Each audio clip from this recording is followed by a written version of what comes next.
लाल सागर में यमन के हूती के हमलों की वजह से अमेरिका की अगुवाई में पश्चिमी देशों को झटके पे झटके लग रहे हैं। हाल ही में जर्मनी का युद्धपोत हेसेन लाल सागर छोड़कर वापस जर्मनी चला गया था, जिसे यूरोपियन यूनियन के सैन्य अभियान के तहत फरवरी 2024 में लाल सागर में भेजा गया था।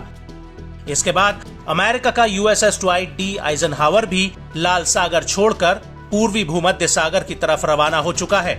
जानकारों का मानना है कि हूती ने लाल सागर में अमेरिका और पश्चिमी देशों की जोर आजमाइश को धूल चटा दी है, जिसकी वजह से अब एक एक करके पश्चिम के युद्धपोत लाल सागर से मैदान छोड़कर जा रहे हैं। और मार्च के महीने में ही हूती के नेता अब्दुल मलिक अल हूती ने कहा था कि इजराइल से जुड़े जहाजों को केप ऑफ गुड होप की ओर हिंद महासागर से गुजरने से रोकने के लिए वो अपने हमलों को और ज्यादा दूरी तक बढ़ाएंगे। और अब इस सब के बीच लाल सागर में हूती के हमलों में एक बड़ी तेजी देखने को मिल रही है।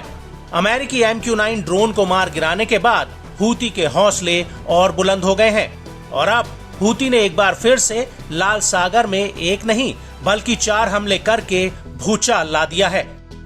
सबसे पहले उसने कमर्शियल जहाज बुलकर साइक्लेड्स पर एक मिसाइल से हमला किया है।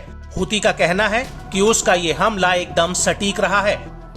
इसको लेकर UK maritime and trade operations ने अपनी एक रिपोर्ट में कहा है कि इस हमले में जहाज को नुकसान पहुंचा है, लेकिन उसका चालक दल सुरक्षित है। जहाज फिलहाल अगले बंदरगाह के लिए आगे बढ़ रहा है।